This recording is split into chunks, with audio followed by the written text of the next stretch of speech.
Sebelum kita berdoa, mari kita terlebih dahulu mendengarkan firman Tuhan. Kisah tentang anak yang hilang adalah salah satu perumpamaan paling kuat yang pernah Yesus sampaikan.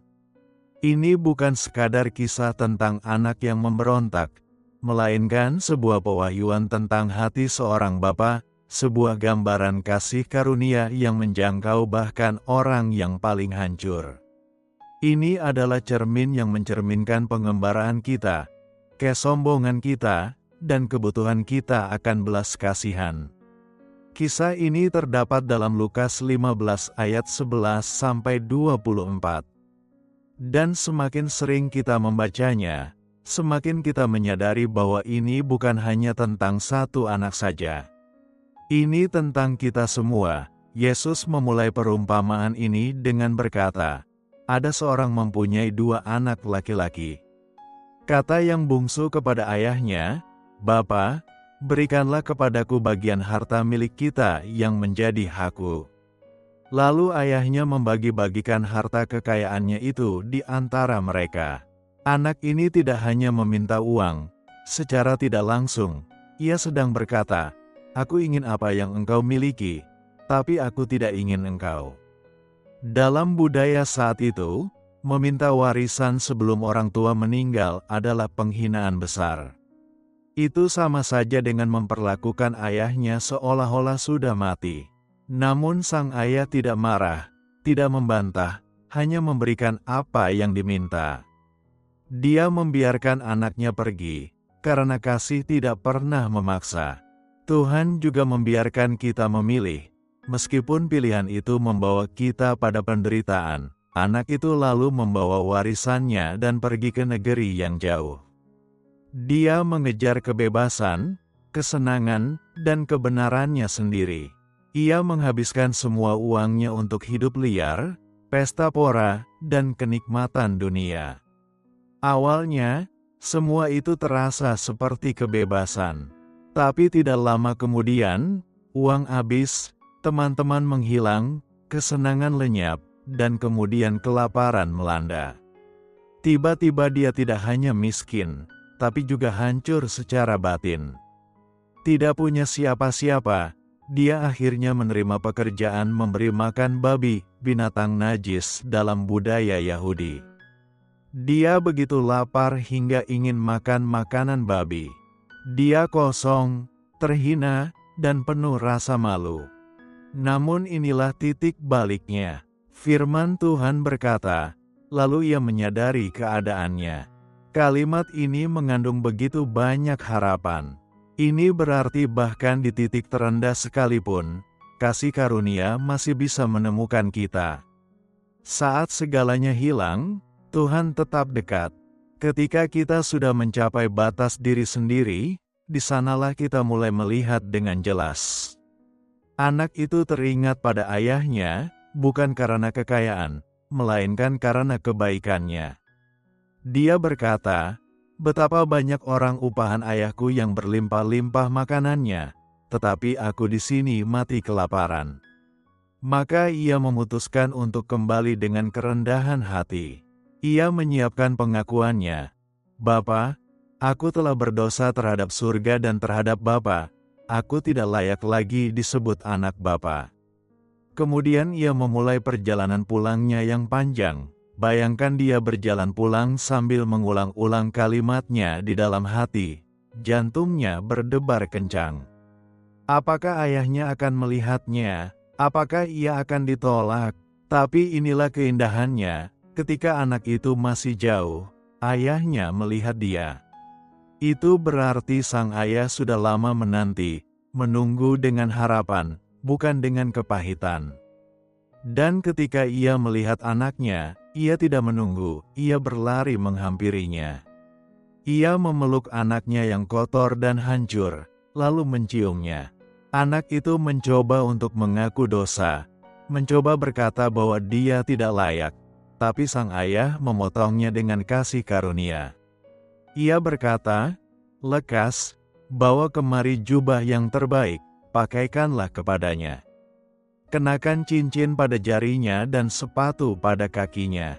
Dan ambillah anak lembu tambun itu, sembelihlah dia dan marilah kita makan dan bersukacita. Mengapa? Karena anaknya telah pulang. Inilah Injil. Inilah yang Yesus ingin kita tahu. Bapa tidak menunggu untuk menghukum kita, Dia menunggu untuk memeluk kita. Dia tidak mencatat kesalahan kita, Dia mencari anak-anaknya yang mau kembali. Dan inilah kebenaran yang sering kita lewatkan. Dalam satu dan lain cara, kita semua adalah anak yang hilang. Kita semua pernah berpaling dari Tuhan dalam suatu aspek kehidupan kita, mungkin bukan secara fisik, tapi secara emosional dan rohani. Kita semua pernah percaya pada kebohongan bahwa hidup akan lebih baik tanpa Tuhan. Kita pernah mengejar pemenuhan di tempat-tempat yang tidak pernah Tuhan kirim kita ke sana. Anak bungsu itu pergi karena kesombongan. Ia merasa lebih tahu, tidak sabar, egois, dan tidak sadar apa yang sebenarnya ia tinggalkan. Namun ketika dunia mengecewakannya, dia menemukan satu kebenaran yang keras. Hidup terpisah dari Sang Bapa adalah hampa. Banyak dari kita pun telah belajar pelajaran ini. Kita mengejar impian, keinginan, dan kebebasan kita sendiri, hanya untuk menemukan diri kita tersesat dan rindu untuk pulang. Tapi kabar baiknya adalah, pelukan Tuhan masih terbuka lebar. Bapa tidak berkata, "Kamu sudah merusaknya." Dia berkata, "Kamu tetap milikku." Dia tidak berkata, "Buktikan dirimu dulu." Dia berkata, "Ini jubahmu, ini cincinnya, ini tempatmu di mejaku." Sebab pemulihan di rumah Tuhan bukanlah sesuatu yang kita usahakan, itu diberikan oleh kasih karunia. Jadi jika hari ini kamu berada di negeri yang jauh, secara emosional jauh, secara rohani kering, tertindih rasa bersalah, pulanglah. Jangan tunggu sampai doamu sempurna. Jangan tunggu sampai hidupmu bersih. Datanglah sebagaimana dirimu saat ini. Ketika kamu masih jauh, Bapamu sudah lebih dulu berlari menyambutmu.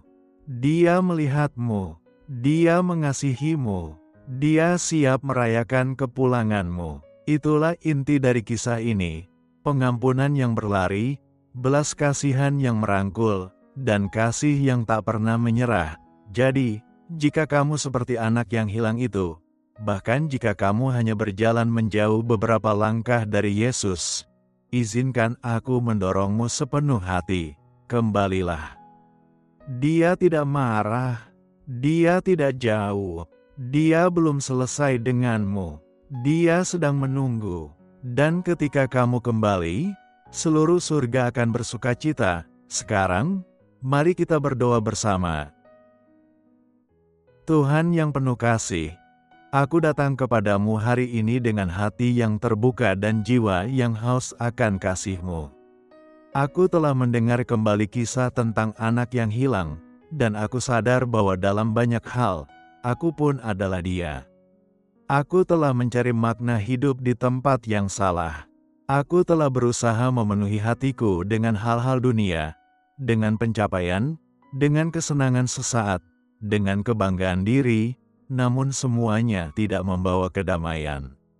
Aku justru merasa lebih kosong, lebih jauh, dan lebih lelah, tapi hari ini aku tidak mau tinggal di negeri yang jauh itu lagi. Aku ingin pulang, aku ingin kembali ke hadirat-Mu, ke rumah-Mu, ke pelukan kasih karunia-Mu.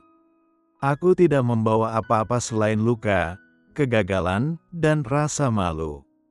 Tapi aku percaya bahwa Engkau adalah Bapa yang melihat aku dari kejauhan dan berlari menyambutku. Aku percaya bahwa Engkau tidak menolakku. Engkau tidak mencatat kesalahan-kesalahanku, tapi Engkau merindukan aku kembali. Tuhan, aku tahu aku tidak layak, tapi kasih karunia-Mu yang membuat aku berani datang. Aku tidak ingin lagi hidup dalam kebingungan, dalam pemberontakan tersembunyi, dalam rasa bersalah yang menekan. Aku ingin mengenal kembali hati Bapa. Aku ingin merasakan kembali damai yang dulu aku miliki saat berjalan bersama-Mu. Tuhan, Ajar aku untuk hidup dalam pertobatan yang sejati, bukan hanya rasa bersalah sesaat, tapi pertobatan yang lahir dari hati yang diubah oleh kasih. Hari ini aku membuka hidupku sepenuhnya bagimu. Ubah aku, pulihkan aku, bimbing aku. Biarlah aku menjadi anak yang tidak hanya kembali, tapi juga bertumbuh, belajar, dan setia. Buang semua kebanggaan yang membuat aku merasa tidak butuh Engkau. Singkapkan semua bagian hatiku yang keras kepala, yang menyimpan luka dan kekecewaan terhadap-Mu, yang ragu akan kesetiaan-Mu. Tuhan, sentuh bagian terdalam dari hidupku. Aku tahu Engkau tidak hanya ingin aku kembali, tapi Engkau ingin memulihkan seluruh identitasku. Engkau memakaikan aku jubah baru, cincin otoritas, dan sandal kedudukan sebagai anak.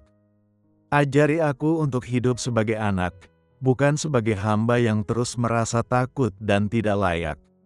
Ajari aku untuk menerima bahwa Engkau mengasihi aku bukan karena kebaikanku, tapi karena siapa Engkau, Tuhan yang penuh belas kasihan. Dan Tuhan, aku berdoa bukan hanya untuk diriku, tapi untuk setiap orang yang sedang merasa jauh dari-Mu. Mungkin mereka takut kembali, mungkin mereka merasa terlalu rusak, terlalu hancur, terlalu berdosa. Jamahlah mereka, Tuhan, biarlah mereka tahu bahwa Engkau sedang menunggu, bahwa surga tidak menghakimi, tetapi merayakan setiap pertobatan yang sungguh-sungguh. Terima kasih, Yesus, untuk salib-Mu. Terima kasih untuk kasih yang tidak berubah. Terima kasih karena Engkau adalah Tuhan yang tidak pernah menyerah mengejar hatiku. Hari ini aku berkata, aku kembali, Tuhan. Pegang tanganku, tuntun langkahku, dan biarlah hidupku menjadi kesaksian kasih karunia-Mu yang besar. Dalam nama Yesus aku berdoa. Amin.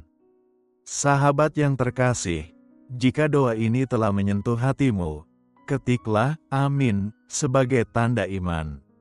Aku berdoa agar setiap berkat dalam doa ini sekarang turun atasmu dalam nama Yesus.